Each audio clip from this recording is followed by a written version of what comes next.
A lot of times as Xbox fans, we kind of say to ourselves, hey, Xbox is really, coming into its own and they're doing a good job. And, we're going to really see, it's going to be the year of Xbox next year and things like that.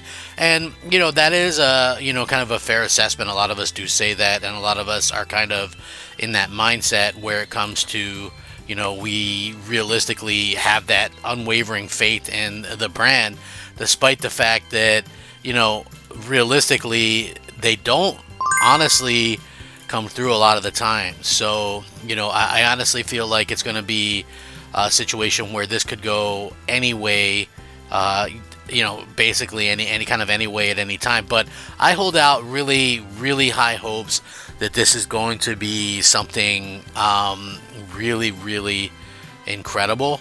And so I'm honestly excited by that type of the future and things like that. So I think they are paying attention. I think they are starting to make sure that people are, excited about, the future and things like that. And I also feel like, it's one of those things where gamers are very much excited again about what Microsoft has to bring in. So that's really cool stuff. I want to get into this because this is very positive because it really kind of focuses on the games, and we could actually be seeing Microsoft have a situation where, it's just one of those things where, to me anyway, um, there's a situation where us gamers kind of have to be listened to, and I like the fact that it seems like Microsoft is trying to do that at least in some way. So, to me, yes, it took longer than expected. Yes, I'm not making excuses. There was like lockdowns and stuff like that, and we'll have to see how these end up working out. But it was interesting to hear talk about how Microsoft is starting to hit its stride, and you had Matt Booty talking about this, talking about how Microsoft was going to be doing this. He also said Microsoft's lineup for 2025 is poised to deliver an amazing time. So this is what he had to say. He said, "This is our first opportunity for our studios to really come together in one moment. Some of the critical mass that we had, some of the excitement about the number of games that we are able to show is a reflection that this is the first time of our teams have been able to come together. We are also beginning to hit a rhythm that we've always aspired for, and that really is our commitment to our players of being to deliver much more steady cadence of games on a more predictable rhythm. We started in earnest in building our studio's portfolio in 2018, and then we had ZeniMax and Bethesda acquisition, and then of course Activision Blizzard King, and it's taken a while to sort of get all of that up to speed, and we're starting to finally hit our stride." So, like he's pretty honest about that. Listen, when you're talking about hitting your stride in 2025 after you started these things in 2018, I mean, that's a little bit of a long time. Like, a lot of the people have rightfully questioned, what exactly has taken so long. Like, I've even questioned that. You kind of wonder, what the deal is with so many people kind of taking so long and things like that. Hopefully, they can get all this stuff worked out before too long, because, I really think that they deservedly kind of want people to make sure that people are happy with the platform. And that's, I think, one of the things that people have to make sure that they're kind of paying attention to. Microsoft can easily, we could all get lost in a shuffle, and after all this kind of stuff, like, I hope that Xbox understands that it's important to kind of cater to the fans as best as possible. And we'll see if that's something that can continue to happen. So it is nice to see them kind of recognize, hey, we promised all this stuff, we kind of under-delivered on a lot of it as well. He says, "One of the things I'm encouraged by is that I look forward to the future of 2025, where we're in a position to hopefully deliver a great lineup next year. We have a pretty big lineup through the fall and through the spring, and we certainly want to make sure that every game is given space and has an opportunity to shine." So, again, you do have to have those situations where you have your games, and, I feel like Microsoft really kind of jumped the gun with changing direction, right? And what I mean by changing direction is the fact that, they realistically did not wait long enough to go out there and make sure that people had, that the games that they were putting out were ready or of a high quality. And that's, to me, a super unfortunate thing, because some of the games that they have put out over the last few years have been decent, but I just feel like maybe needed more time in the cooker. Like, if you look at Starfield, that is a very decent game. Is it the game changer that a lot of us were looking for from Bethesda after it being their first new IP in 25 years? No.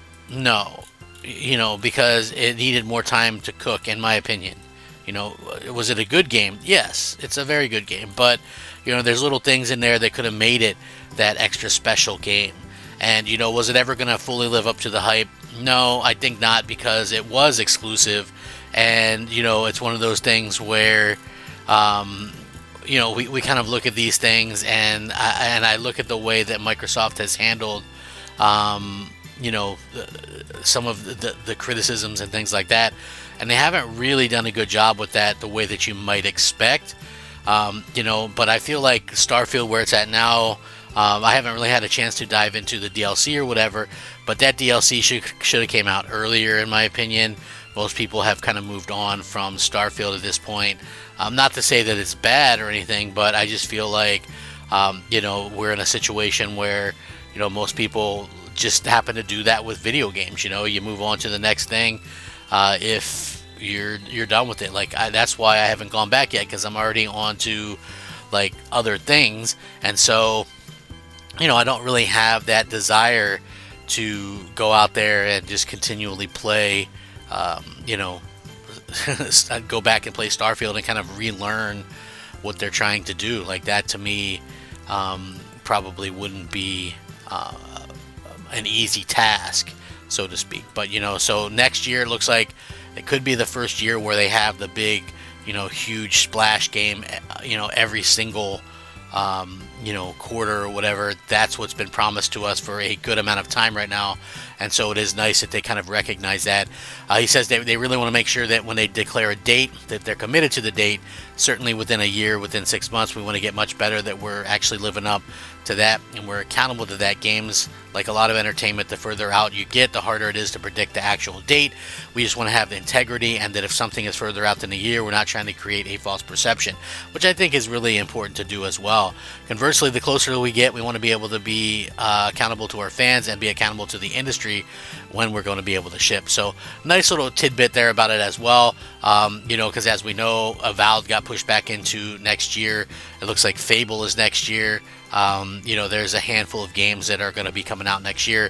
They promised a great lineup.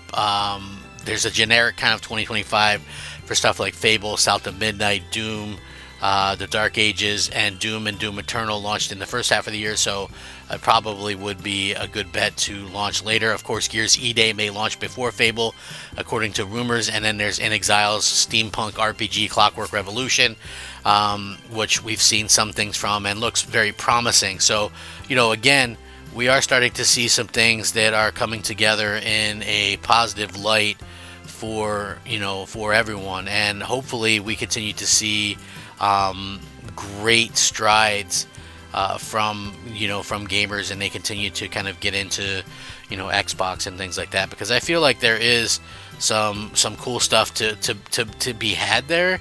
I just feel like Microsoft sometimes really fails to get people excited, and fails to get people the full idea behind these games. And that's why I'm excited by kind of the future, and next year could be that first big year, but they have to nail that early launch right now. Honestly, I just think that that's what they have to do. They have to nail that early launch in the year.